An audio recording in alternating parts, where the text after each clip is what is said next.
BFM Business, BFM Crypto, le club.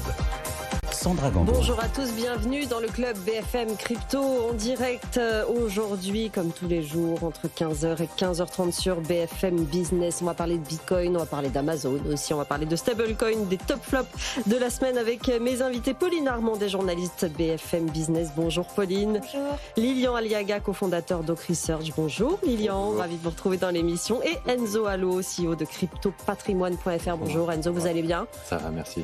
Vous continuez à nous écrire sur notre adresse crypto@bfmbusiness.fr, nous écrire sur l'émission, nous poser vos questions de la plus simple à la plus renseignée. On vous répond tous les jeudis entre 15h et 15h30 avec Morgane Landu et Stéphane Ifra sur ce plateau crypto@bfmbusiness.fr. Le club BFM Crypto, c'est parti. Et on commence par ce chiffre, Pauline Armandet, le Bitcoin qui dépasse désormais la capitalisation d'Amazon.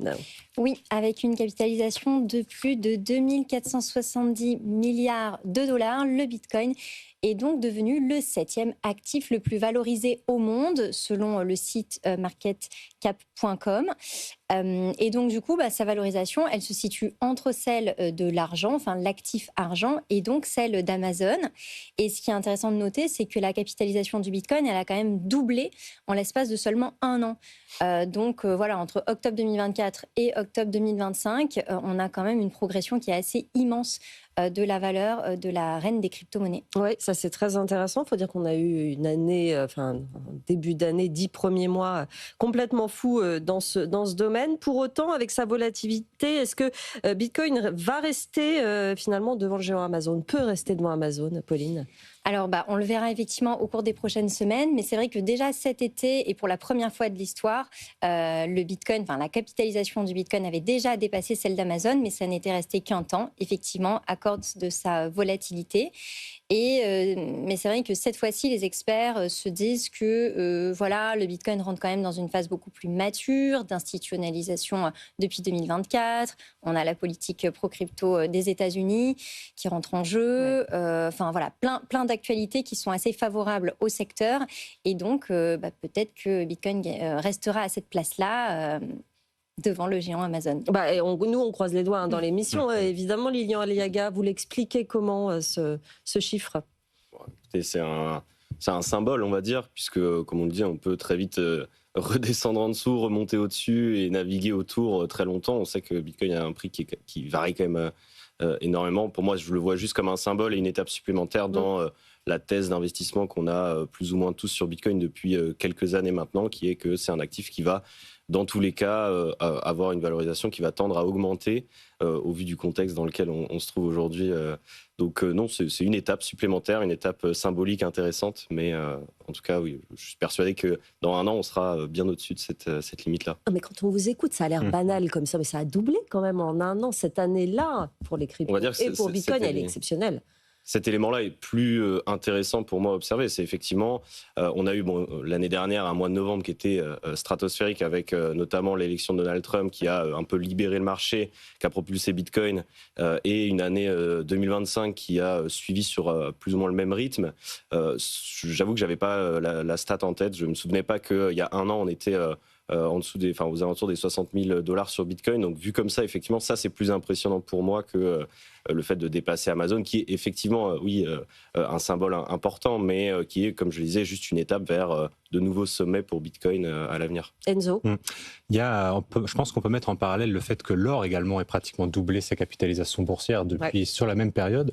Donc je pense que c'est plutôt des éléments anxiogènes, on va dire planétaires, qui font qu'aujourd'hui, les investisseurs cherchent différents supports.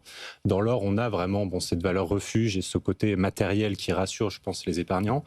Et Bitcoin, maintenant, avec l'éducation, la formation, je pense que de plus en plus de personnes comprennent l'intérêt de pouvoir diversifier un petit peu ces monnaies, ces actifs vers d'autres, parfois un peu moins tangibles, un peu plus complexes à comprendre. Mais pour le coup, je pense que le fait que la quantité soit finie et définie à l'avance rassure et commence à être comprise un petit peu par tout le monde.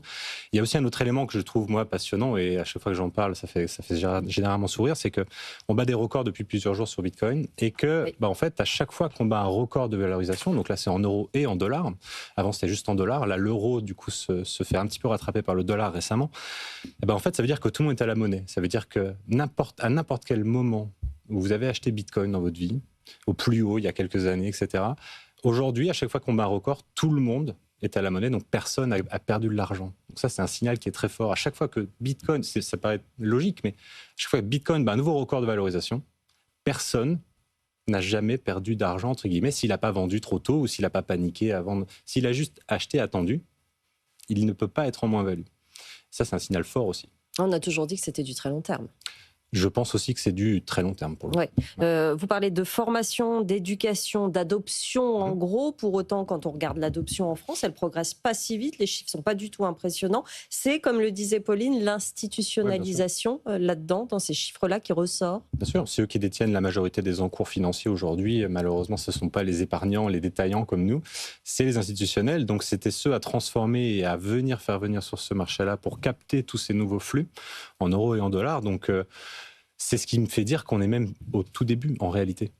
Oui, alors c'est une lecture. Moi qui entends beaucoup de spécialistes ici, je suis complètement favorable à cette lecture. En entendant Jean-Marc Daniel le week-end dernier, et vous savez que c'est un anti qui lutte contre les crypto-monnaies, contre Bitcoin, qui dit qu'il n'y a rien derrière. Est-ce que justement l'institutionnalisation, c'est pas un risque? Est-ce que ça n'en fait pas une bulle, dans le sens où s'il y en a un très très gros ou deux très très gros qui décident que ça ne vaut plus rien, c'est la fin? Je ne pense pas. Il y a un risque avec BlackRock notamment, puisqu'ils l'ont marqué dans leur term sheet, qu'ils peuvent se réserver le droit de modifier le code de Bitcoin, enfin en tout cas de ce qu'ils ont en réserve pour leur ETF et de modifier le support de leur ETF. Bon, ça, c'est du détail. Je pense qu'il y a plusieurs choses à voir. Il y a Bitcoin qui remplit un rôle bien précis et il y a tout le reste qui va avoir probablement d'autres utilités que les smart contracts. Pour moi, les institutionnels, sur Bitcoin, ils jouent une tendance aujourd'hui, il y a beaucoup d'argent à gagner, donc c'est impossible que les organismes financiers n'y aillent pas, c'est leur gagne-pain historique. En revanche, pour tout ce qui est smart contract, ça va être la tokenisation des actifs financiers qui, je pense, va modifier un petit peu la manière dont les banques communiquent entre elles en utilisant cette technologie de la blockchain. Donc, la modification de l'infrastructure bancaire européenne et mondiale va se faire probablement par ces smart contracts, j'en suis persuadé, parce que c'est de l'économie d'échelle, c'est du gain de temps, il y a très peu de désavantages comparé. Alors le désavantage principal, c'est que c'est des projets qui coûtent énormément d'argent, qui mettent énormément de temps à être installés et mis en place par ces banques-là. Mais je pense que d'ici 5-6 ans, ce sera plus étonnant de voir une infrastructure fonctionner sur blockchain pour des organismes. Je suis complètement d'accord. Et là, vous parlez de tokenisation, vous parlez de stablecoin. Et on va parler de stablecoin aussi dans un instant. Mais est-ce que, spécifiquement sur Bitcoin ou sur Ether, mais disons sur Bitcoin, cet intérêt, il ne va pas redescendre spécifiquement là-dessus pour se déplacer justement vers tout ce qui est tokenisation, et Bitcoin dégonflerait comme par magie? Lilian, vous ne le voyez pas comme ça? Non, je ne le vois pas comme ça, mais je sais que ce n'est pas forcément clair, puisqu'on parle de marché des cryptos, et dans le marché des cryptos, on a Bitcoin, on a tout le reste. Et tout le reste. Pour autant, il faut vraiment faire cette distinction-là. Bitcoin, c'est une proposition de valeur spécifique qui n'a absolument rien à voir avec ce dont on parlait à l'instant, des smart contracts et de tous les cas d'usage qu'on peut ouvrir derrière. Et d'ailleurs, on va en parler. Je comptais parler justement de ce sujet des néobanques, crypto, etc. Tout ça, c'est totalement différent de Bitcoin. Donc, il y a une thèse sur Bitcoin qui est une thèse long terme. Et je ne vois pas difficilement les acteurs de la finance traditionnelle changer leur fusil d'épaule. Oui, il y a effectivement des rotations de capitaux qui ont l'habitude de se voir au sein même du marché des cryptos. J'ai un peu plus de mal à le voir du côté des institutionnels, ou alors, je veux dire, à court terme, en voyant une opportunité, comme on a pu l'avoir d'ailleurs entre juillet et septembre, où il y a eu une petite rotation de Bitcoin vers Ether, parce qu'il y avait peut-être un sentiment que Bitcoin allait relâcher un peu la pression et laisser de la place aux altcoins. On l'a senti, mais ça n'a pas empêché Bitcoin aujourd'hui de refranchir des nouveaux sommets. Donc c'est des petites réallocations de portefeuille à court terme, mais je pense que les acteurs de la finance traditionnelle comme nous savent qu'il y a des opportunités sur les altcoins, mais ce sont des opportunités à saisir à court terme parce que c'est beaucoup plus volatile, et que oui, là, on peut vivre un effet de bulle qui ressemble justement au cycle habituel, avec des bear markets et une grosse correction sur ces projets-là. Pour finir sur Bitcoin, l'un et l'autre, vous engageriez-vous à un cours d'ici la fin de l'année, une évolution, une tendance, Enzo? Déjà, moi, je le vois bien rester au-dessus de 100 000, ce qui, mine de rien, est déjà un exploit. Quand on repense à Bitcoin et ses volatilités historiques qu'on avait, qui pouvaient avoir un bêta entre 60 et 80%. Ça veut dire qu'il n'y aurait plus de cycle baissier quasiment? En fait, là, quand on regarde juste les ETF, on voit que sur 7 jours, c'est 3,2 milliards qui ont été investis dans les ETF sur Bitcoin. Donc, c'est démentiel. Aujourd'hui, c'est pratiquement des records qu'on a. Ouais. Même sur Ether, enfin, sur les ETF Ethereum. Donc, non, je pense que déjà, juste rester au-dessus de 100 000 peut être un palier et un nouveau, on va dire, socle bien haut déjà. Hein, et donc, peut-être entre 150 000 et 160 000 peut être un bon chiffre d'ici la fin d'année. Lilian ? Très opportuniste.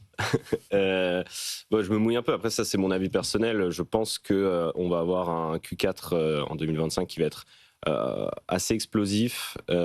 Potentiellement, après un début d'année 2026, un peu plus compliqué, même si moi je vois absolument pas de retour des périodes de bear market vraiment intenses avec une correction de 80%, 60% sur Bitcoin. On a, je pense, un coussin par les ETF et par d'autres récentes actualités qui font qu'on redescendra pas aussi bas.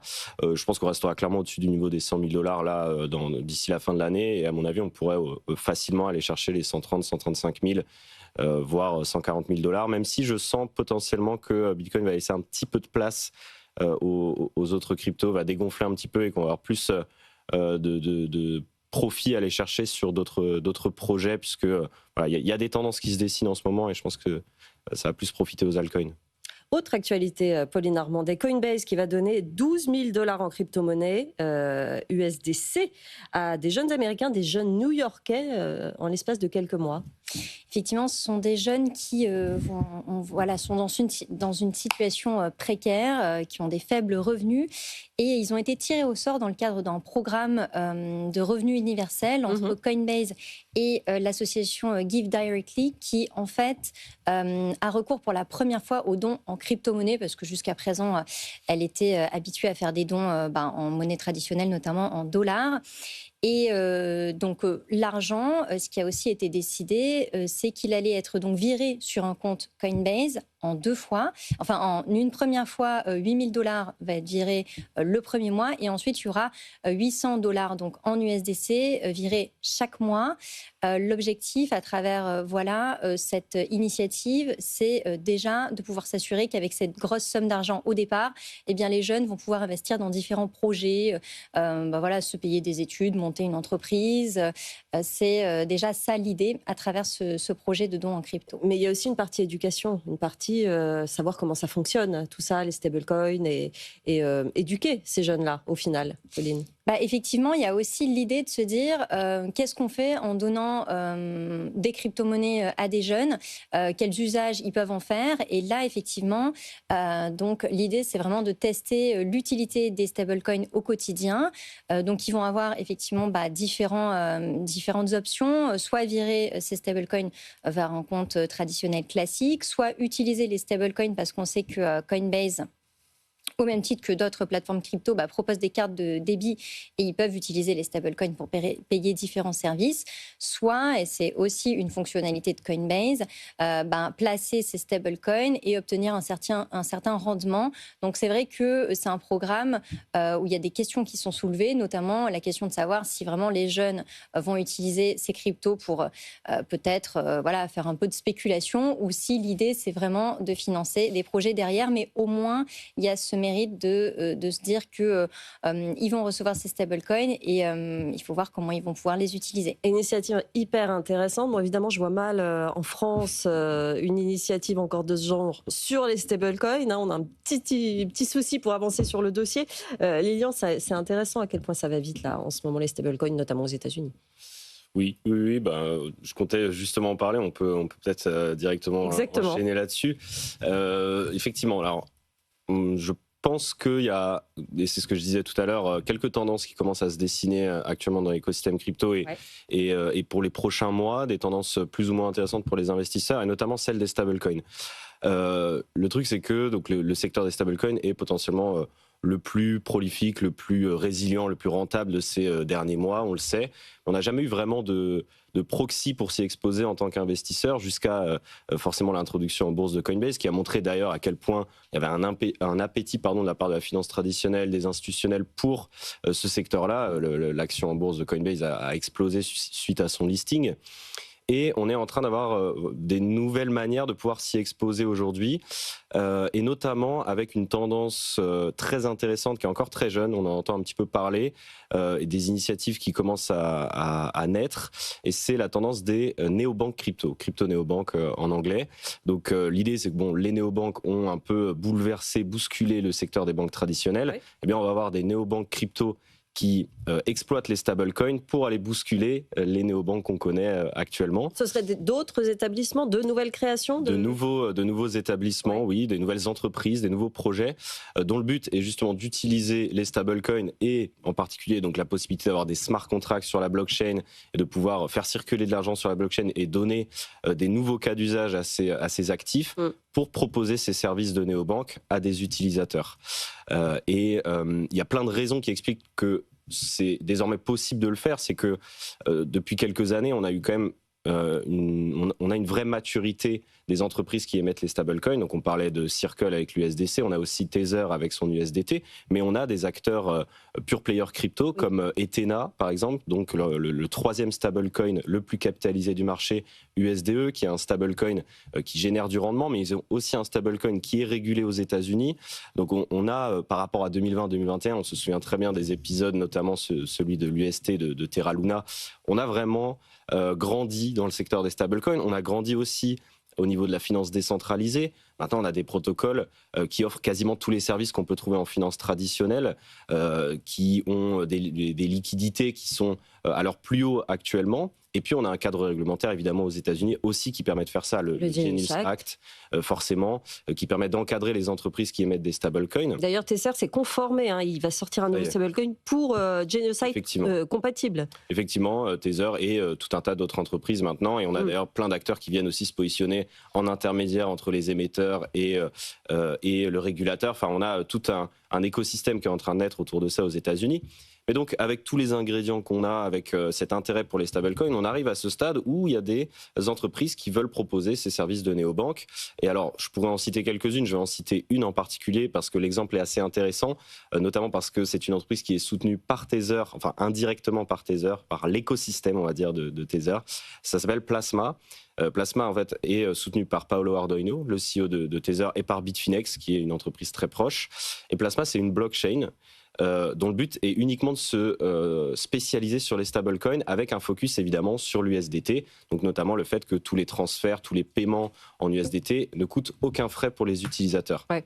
Et cette blockchain avait dès le départ énormément de liquidités disponibles quand ils se sont lancés il y a 2 semaines parce que tout le monde avait envie d'aller voir comment ça allait se passer, de participer à ça. Ils avaient déjà 2 milliards de dollars au lancement, ce qui l'a placé dans le top 10 des plus grosses blockchains. Aujourd'hui, ils sont à plus de 11 milliards 2 semaines après le lancement, donc c'est une vraie croissance. On peut trouver sur cette blockchain toutes les plus grosses applications de finance décentralisée qui existent, donc des applications de lending borrowing comme Aave, des applications qui permettent de générer du rendement comme Euler, des applications qui permettent même pour les gens un peu plus expérimentés d'aller trader leur rendement comme Pendle, etc. Donc c'est un vrai écosystème. Oui. Et donc Plasma propose leur propre application qui s'appelle Plasma One, qui est en fait un compte courant pour les utilisateurs connectés justement à cet écosystème. Donc vous, en tant qu'utilisateur, vous pouvez héberger vos stablecoins dessus, générer du rendement directement avec des produits d'épargne qui sont ultra simplifiés mais qui reposent sur la finance décentralisée, et ensuite payer avec une carte bancaire. Et le gros avantage de tout ça, c'est quoi par rapport aux néobanques? C'est qu'on n'a quasiment aucun intermédiaire. Ce qui permet d'avoir accès à des rendements presque les plus purs possibles, j'ai envie de dire, donc des rendements assez élevés sur les stablecoins, et une infrastructure qui permet aussi d'avoir des paiements qui coûtent quasiment rien, qui sont instantanés, des transferts qui sont très rapides et très peu coûteux finalement. Et donc pour tout ça, je pense qu'il y a une vraie tendance, et on va en entendre de plus en plus parler dans les prochaines semaines, de tous ces acteurs qui se positionnent sur ce secteur des néobanques crypto, grâce, voilà, comme je l'ai dit, au fait que l'infrastructure s'est bien développée, qu'on est plus mature et que les stablecoins sont vraiment le gros enjeu là, actuel du marché crypto et de l'écosystème. Il va quand même falloir des acteurs comme vous peut-être pour s'y retrouver en réalité quand ça arrive comme ça, quand il y a plein de nouveaux acteurs, quand il y a plein de nouvelles missions, pour un peu s'y retrouver et aller sur le bon, celui qui correspond à ce qu'on veut, quoi. C'est un peu tout l'enjeu qu'on se donne nous avec Oak Research, d'aller essayer de chercher un peu ces tendances-là. D'ailleurs, on avait beaucoup parlé de Plasma il y a 3 mois quand ils avaient ouvert leur campagne de pré-dépôt, ce qui a permis à toutes les personnes qui nous ont suivis d'obtenir un airdrop, peu importe le montant des dépôts. Tout le monde récupérait $10 000 de tokens de Plasma.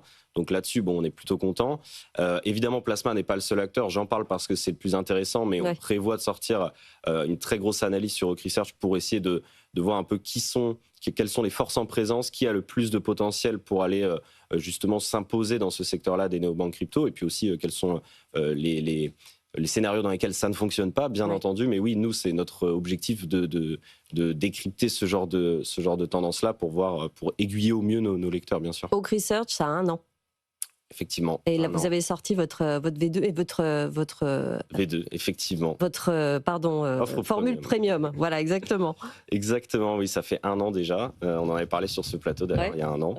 Et au bout d'1 an, on a décidé de sortir une offre premium. Alors ça fait pas 1 an, ça fait à peu près 1 an qu'on y travaille. On la pensait déjà dès le départ, et on l'a conçu tout simplement parce que le marché a énormément changé ces derniers temps. C'est devenu de plus en plus compliqué d'investir sur les cryptos. Il y a beaucoup de projets, des performances.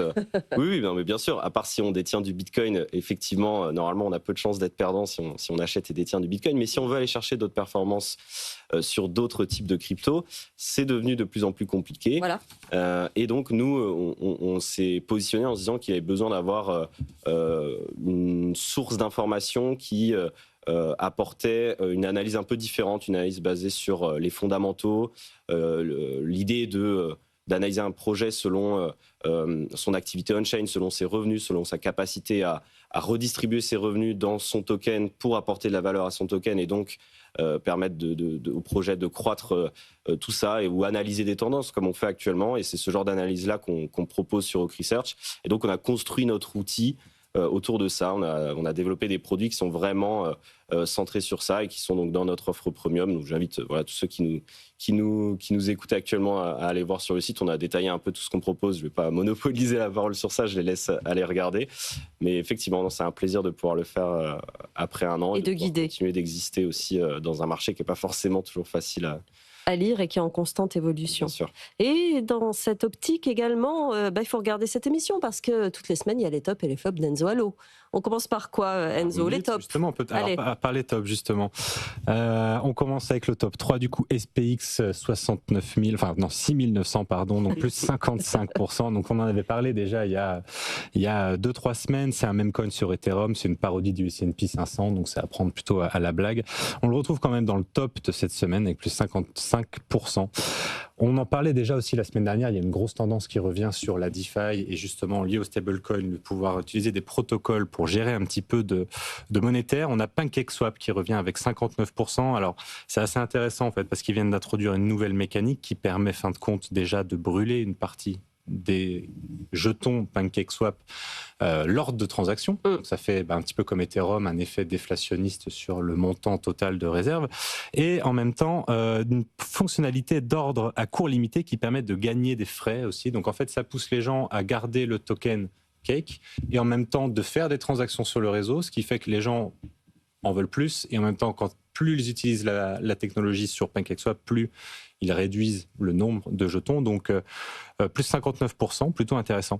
Et le grand vainqueur de la semaine. Le grand vainqueur, c'est le même que la semaine dernière, pour le coup, Zcash, plus 120%, donc on en parlait, un privacy coin. Je pense qu'il y a vraiment une thématique très forte, malheureusement assez risquée à jouer, si vous souhaitez ensuite rester, on va dire, dans les clous de la réglementation. Donc voilà, 2 semaines de suite top 1 sur une crypto qui, pour le coup, n'est pas interdite au sens propre du terme en Europe, mais fortement déconseillée en tout cas à l'utilisation. Beaucoup de choses dans ce cas-là. Mais en fait, c'est lié, malheureusement, c'est forcément lié. Plus on va donner des restrictions d'un côté, plus des investisseurs vont aller chercher des outils libertariens de plus en plus puissants. Déjà, avec Bitcoin, on est quand même assez haut. Avec Zcash, avec Monero, avec tout ça, on est un cran au-dessus dans l'anonymisation et dans empêcher la traçabilité des flux sur Internet, pour des bonnes ou des mauvaises raisons, malheureusement. Les flops. Les flops, Plasma. Malheureusement, on en parlait justement, mais ça explique, puisqu'il était dans le top 1 la semaine dernière avec une grosse performance. C'est un petit flop. c'est un petit flop, moins 7%. De toute façon, aujourd'hui, c'est plutôt dans le vert pour le coup, à peu près. Bitcoin est à plus 10%, donc forcément, tout le reste suit. Donc, Plasma, moins 7%, mais voilà, on reste sur une technologie intéressante, comme Lilian l'a expliqué. En seconde position, on a Memcore. Alors là, attention, ça va un petit peu avec SPX, 6900. 10 wallets détiennent 86% des jetons pour ce token Memcore, avec une caractéristique clé quand même, qu'ils ont inventé le Proof of Meme. Donc le Proof of Meme qui est, voilà, en comparaison au Proof of Work, au Proof of Stake, avec tous ces différents protocoles de consensus. Le Proof of Meme, c'est un mécanisme de consensus qui récompense la participation culturelle sur la blockchain. Donc plus vous postez de memes sur ça fait la beaucoup blockchain, rire les lions. plus vous récupérez des jetons. Ouais. Voilà, donc on verra ce que ça donne, mais ça c'est vraiment pour le coup, je pense un peu le truc. Bon, c'est le pari quoi. Moins 9% en tout cas. C'est ça. Et en dernière position, on retrouve Mix Finance, moins 63%. Alors c'était top 1 la semaine dernière avec plus 64%. Alors je pense que c'est quand même largement expliqué par le fait que ça a pris 1400% en une semaine début septembre, ce qui fait qu'on a quand même aujourd'hui un rattrapage qui paraît assez logique. 80% des jetons en revanche sont encore à imprimer. Il n'y a que 20% de la supply qui a été imprimée. Donc il faut s'attendre encore à une dilution à hauteur de 4/5 de la réserve qui existe déjà. Et pour finir, 94% des jetons sont détenus par 10 wallets. Donc voilà, ceux qui veulent s'aventurer sur ce genre de token. Vous aimez vivre. Voilà, je vous conseille la recherche pour savoir ce qu'ils ont dit. Exactement, il faut se faire aider. Exactement. Il y a une version premium maintenant, on vous l'aura dit. Allez, voilà, on n'a plus le temps. On devait parler de Strasbourg, Pauline Armandet. Ce sera pour une autre fois. Strasbourg qui se met à lancer une consultation sur les cryptos et sur le Bitcoin. Bon, on verra ce que ça donne. Merci Pauline Armandet, journaliste BFM Business, Lilian Aliaga, cofondateur d'Oak Research, Enzo Allo, CEO de cryptopatrimoine.fr. Émission à retrouver en podcast et en replay, bien sûr, si vous l'avez manqué. Je vous laisse entre les mains de BFM Bourse. Très bonne journée. BFM Business, BFM Crypto, le club.